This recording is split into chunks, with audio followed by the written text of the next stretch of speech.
Sure. We're bound together as a region. 1,000+ soldiers who are tied to those, to that location, but mainly back to the Defense Language Institute and the postgraduate naval school. And you see the kind of educational center that you're building in that area, which I think most people would admit and suggest is really a wonderful use. And you know, it even gets down to this. I've heard people say, well, there shouldn't be homeless organizations on the base. And as a matter of fact, it is planned that there's about, I think, 150, 180 units of homeless housing on the base. And when you look at that, and I asked the question of a number of the homeless agencies, you know, you find out that there's going to be a couple of hundred employees. There's going to be $3 or $4 million invested in the buildings to rehab them. Everything that you put on that base has an economic spin-off. So when you get educational institutions, when you get homeless organizations, they all have that. I'm very hopeful that one of the things we get on the base is the California Conservation Corps, because they can do a lot of things with the Bureau of Land Management, and frankly already are, to maintain habitat. In terms of environmental preservation, as I mentioned to you, roughly on the base will be close to 70% of open space, 75% right in that area when you count all the uses.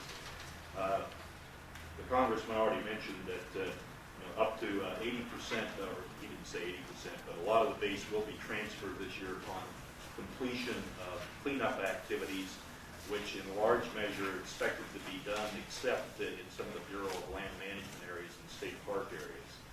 And those areas are shown on your map as the dark green area along the coast, and then the light green area, portions of the light green area will be cleaned up.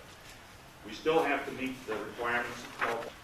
In terms of environmental preservation, as I mentioned to you, roughly on the base will be close to 70% of an open space, 75% right in that area when you count all the uses. The congressman already mentioned that up to 80%, or he didn't say 80%, but a lot of the base will be transferred this year upon completion of cleanup activities, which in large measure are expected to be done except in some of the Bureau of Land Management areas and state park areas. And those areas are shown on your map as the dark green area along the coast, and then the light green area, portions of the light green area will be cleaned up. We still have to meet the requirements of California State Fish and Game. They want certain woodlands preserved, and they're talking to the ORD REUSE authority and the jurisdictions about doing that. And we have basically reached certain agreements with Fish and Wildlife on the preservation of areas that will save 13 endangered species or protect 13 endangered species on the base. And I would tell you that in my estimation, watching the Fish and Wildlife, Fish and Game, our people, Army people, university people working together, there's a real synergism there. There's a real positive attitude about getting things done. And I think that you're going to see a base that has some real balance development to it.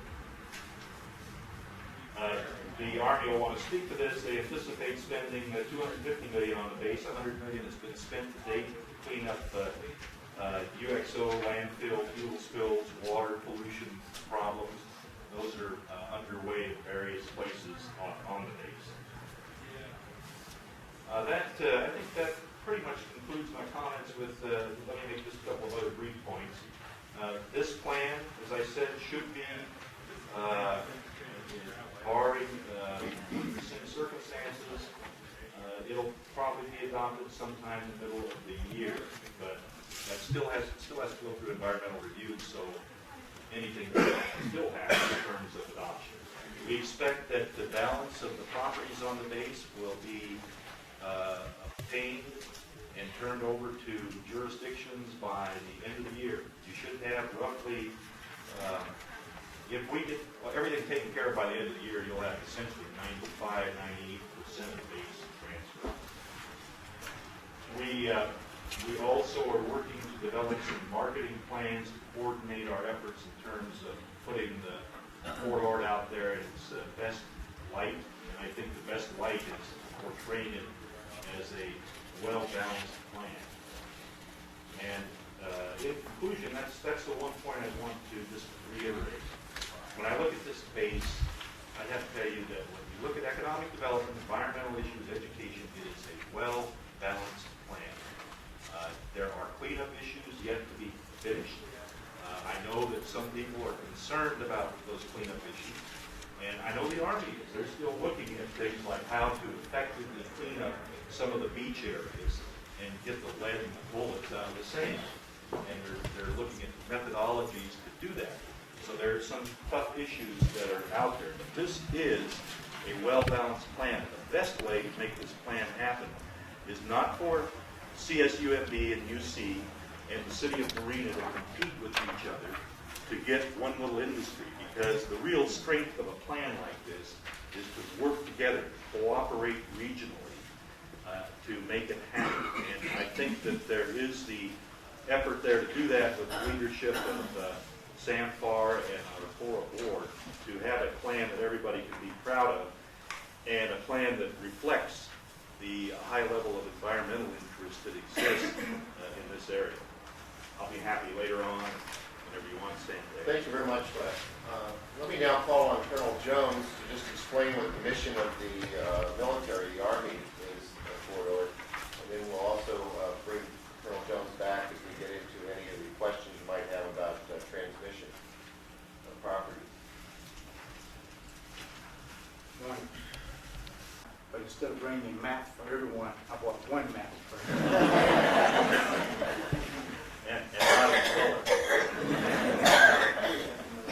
When the Army got the order to close Fort Ord, several actions the Army had to take to cause even to begin the transfer action. First, we had to realign Fort Lewis. Some of the units from the division, at that time, the division was supposed to have moved to Fort Lewis. So we had to restructure Fort Lewis to receive the new division. In the middle of moving the division from here to Fort Lewis, we got an order to deactivate the remainder of the units that did not move initially to Fort Lewis.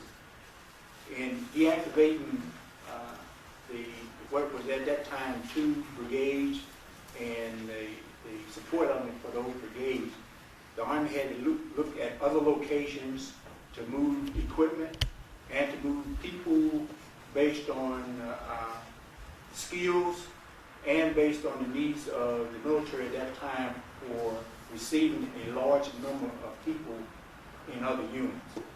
We also had to, at that time, establish the Presidio of Monterey as a major installation.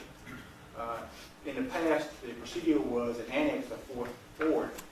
To establish the Presidio as a major installation, we had to do a total build-up of the personnel, of the support element for the Presidio to establish that base as a major installation. They had no engineer support, they had no messing support, they had no simple thing as printing support. And we had to establish all of that for the Presidio. In establishing the Presidio, that brought on a need for housing and support element for that housing. That is where, when the Army looked at Fort Ord, looked at the housing there at Fort Ord, looked at the number of military folk that were already staying at Fort Ord, that were associated with the Presidio, and decided that we could use an annex that was already established, where the military was already living, and call that our home. And that the Army executed an order to establish an annex at Fort Ord for about 740 acres. That annex includes about 1,600 housing, the PX commissary complex, a library, a chapel, a youth center and a community center, and about 3 buildings that will be converted to office space. Anyone who knows space in just those numbers know that there's no room for expansion for the military there at Fort Ord.